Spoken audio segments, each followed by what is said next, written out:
Hi everyone in English 1301, it's Dr. E and I'm here with a quick video to walk through some of the information included in our summer semester or summer session syllabus. I'm definitely not going to read everything to you because how boring would that be? But take some time when you're able and just go through the different sections because I really want you to consider this document a tool and a resource for you. Oftentimes when students have initial questions about a course or concerns, a lot of those things are going to be addressed in this kind of document. So there is a table of contents here. I've tried to make it a pretty searchable kind of document. So if we go through, you have all my contact information that you might need, but what I really want to stress is that just emailing me via D2L is going to be your best bet. So make sure that that's something that you become familiar with. If you haven't, please make sure that you've watched the D2L walkthrough video so you can see how to send email and just revisit areas of D2L if it's been a while. D2L is not always the friendliest, so take some time to just click through and do all of that, but definitely email me that way. The Lone Star system has an interesting firewall setup, so emailing me from your personal email will go into the junk folder, which I only check every so often, but if you email via D2L, it comes directly to me, no issues. All right, so a lot of the document is just straightforward information about the course, but it does have the important dates and an overview of the course. So you know, this is pretty standard. This is what you see for many syllabi. If you've taken some online courses before, it's a little bit more in depth than you might get for an in-person class, just because all bases need to be covered. So make sure that you review the technology requirements, just because these are the basics, right? In order to be successful in an online course, we need to at least be in this area, right? As well as understanding and knowing these kinds of skills. Especially file management. I've come to understand that file management can be kind of tricky, especially if you're using an online cloud service like Google Docs. Learning and understanding how to manage your files and keep those organized, especially for school, can be a little daunting, but know that we have some resources in our online course for that. So just make sure you're reviewing all of this information. And know that this document also has links that you might need in the future. Every so often, my Lone Star will go down and you can go directly to D2L or vice versa. So it's not a bad idea to download this document and just keep it somewhere that you can access in a pinch. Also, VLAC is an important link as well, because that is just where you need to go for any kind of technology issues. If you are struggling with something related to my Lone Star or D2L, submitting your work, or a discussion post isn't working, I am not the first person to contact. I am not an expert. My first person to contact should be the same as yours, and that's the technology folks. And you can chat or call them through some links in the VLAC area. There's information about our book and our grading system. So know that, this is what most of us are looking for in a syllabus. So it shows you how the grades will break down. And half of your grade is really going to be those weekly kinds of assignments. This is, and I am not kidding when I say this, and I say it every semester, but there are going to be folks who don't take me seriously. A majority of your success in this course is just reading directions and submitting the regular work. So that weekly work really does add up. Of course, those bigger writing assignments are important, but we have so much going on here, so this is definitely a course that moves at a fast pace because it's a summer course, but also because the level of work and weekly work required is a bit more intensive than you might have in, say, a biology course. I'm just throwing that out there as an example. So just keep that in mind and make sure that you're setting up a workable schedule when it comes to completing your coursework. And if you're a visual person, here's the grade distribution. And then below, it's just a very kind of brief breakdown of all those different assignments. So when you have time, go ahead and read through those.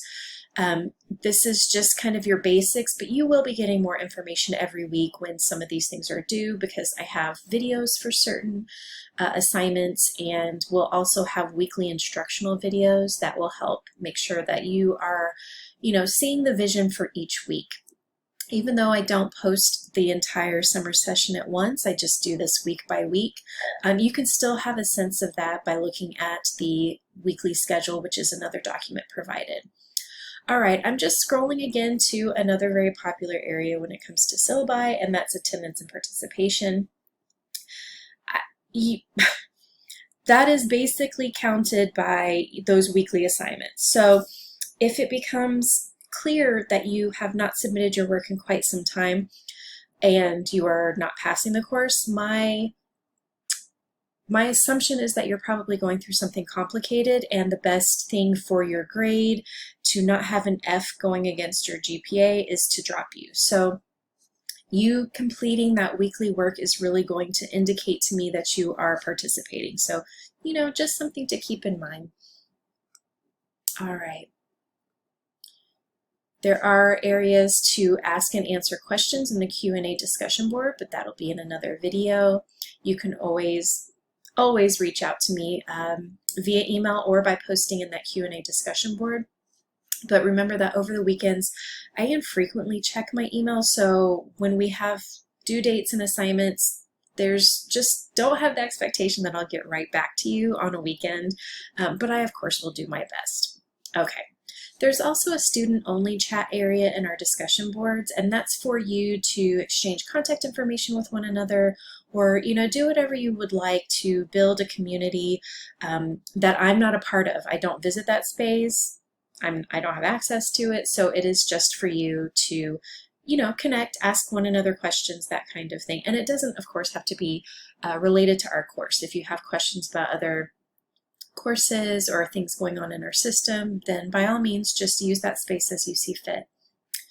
Late work is something I don't accept, but there is a 48-hour grace period for most uploaded and submitted assignments. This does not extend to our discussion posts, because those are meant to kind of be our way to discuss, right? To have an exchange of information. And in order to do that effectively, we have to submit the work on time.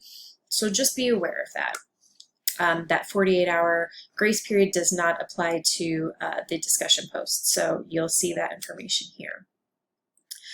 And the last thing I really want to go into detail about is the fact that this is an online course, and whether you're new to that approach to teaching and learning or not, it's just a good time to, reflect on the fact that tone is everything in communication, right? And because we are communicating via the written word, we can't hear one another's tone. We can't get those social cues like facial expressions, eye contact, body language. We can't pick up on any of that with one another. So know that it's easy to read a little too much into somebody's tone when they are responding to you or when they are sharing their ideas.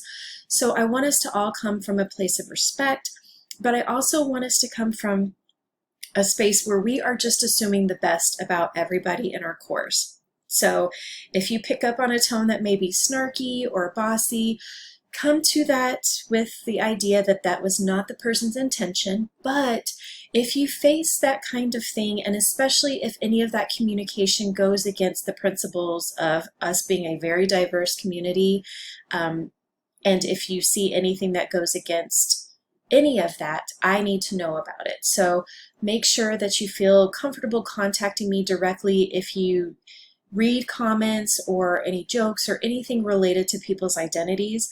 That's not okay, right? We're coming from a place of respect with one another, and I need to be notified immediately so I can address that issue one-on-one with whoever may have shared that information. So please don't hesitate. I want our course to be as safe a space as possible so that we can really dig in, share our ideas, and learn from one another.